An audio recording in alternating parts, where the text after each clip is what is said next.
ሰላም እንዴት ናችሁ?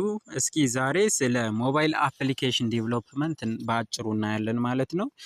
what is mobile application development? When we see what is the meaning of mobile application, what is the core idea of mobile application? Mobile app development means the set of procedures and processes that involved in writing software for wireless and handheld computing device like smartphones and tablets.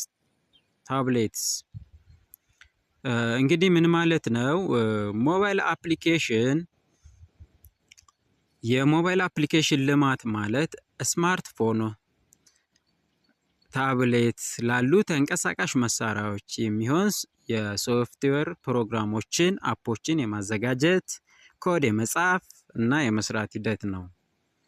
እነዚህ አፖች ልክ ቴሌግራም፣ ቲክቶክ፣ የባንክ መተግበሪያዎች፣ የትራንስፖርት አፖች ለምሳሌ ራይድስ፣ የተለያዩ የቴሌብር፣ የሲቢ ብር ሞባይል አገልግሎት እነዚህ አፕሊኬሽን የምንጠቀምባቸው አፕሊኬሽኖች በህይወታችን በእለት ኑሯችን የምንጠቀምባቸው ናቸው ማለት ነው።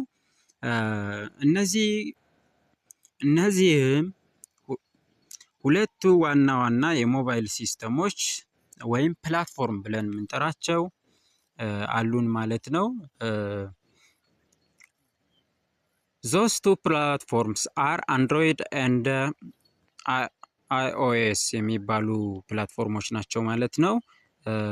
እንግዲህ አንድሮይድ በጉግል የሚመራ ሲሆን እንደ ሳምሰንግ፣ ቴክኖ ባሉ በርካታ የስልክ ምርቶች ላይ ይሰራል ማለት ነው። iOS ደግሞ በአፕል ኩባንያ ብቻ የሚመሰረት ሲሆን በአይፎን ስልኮች ላይ ብቻ የሚሰራ ሲስተም ነው። አፖች እንዴት ይሰራሉ? የአሰራር መንገዶች ምንድናቸው ብለን ስናይ approaches to building application. Developers generally use one of three parts to build one app. እንግዲህ ሶስት አይነት መንገዶች አሉ ማለት ነው። እነዚህም native application. native app ማለት built specially for one platform using Java for Android and Swift for iOS.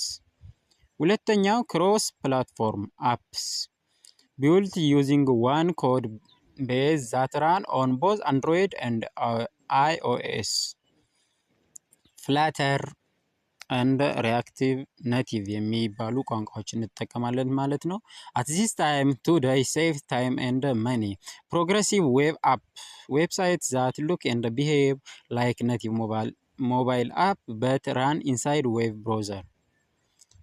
እና እነዚህ ምን ናቸው? አሁን ከላይ እንዳልኳችሁ ኔቲቭ አፕ ማለት ለአንድሮይድ ብቻ ወይንም ለአይፎን ብቻ ተለይቶ የሚሰራ አፕ ማለት ነው።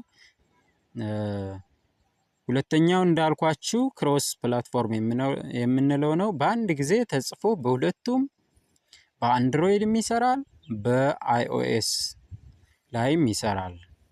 ለዚህም እንደ ፍላተር፣ ሪአክቲቭ ኔቲቭ ያሉ ቴክኖሎጂዎችን እንጠቀማለን። ይህ በዚህ ሰዓት በጣም ተቀባይነት ያለው የሞባይል አፕሊኬሽን ፕላትፎርም ነው ማለት ነው። ሶስተኛው ድረገጽ ተኮር አፖችን ለመስራት በስልካችን ብራውዘር ውስጥ የሚከፈቱ ነገር ግን እንደ መደበኛ አፕ ሆነው የሚሰሩ ድረገጾች ናቸው። ድረገጽ ናቸው ግን እንደ መደበኛ ሞባይል አፕ ሆነው ይሰራሉ ማለት ነው። እንግዲህ ሞባይል አፕሊኬሽን ማለት በአጭሩ ምንድነው? እስኪ ሞባይል አፕ ተብሎ ይወራል ምንድነው ለሚሉት ጥያቄዎች ምላሽ ሊሆን የሚችል በአጭሩ ይሄ ነው ማለት ነው። ሌላ ጥያቄ ካላችሁ በውስጥ መስመር አውሩኝ፣ መልስላችኋለሁ። መልካም ጊዜ።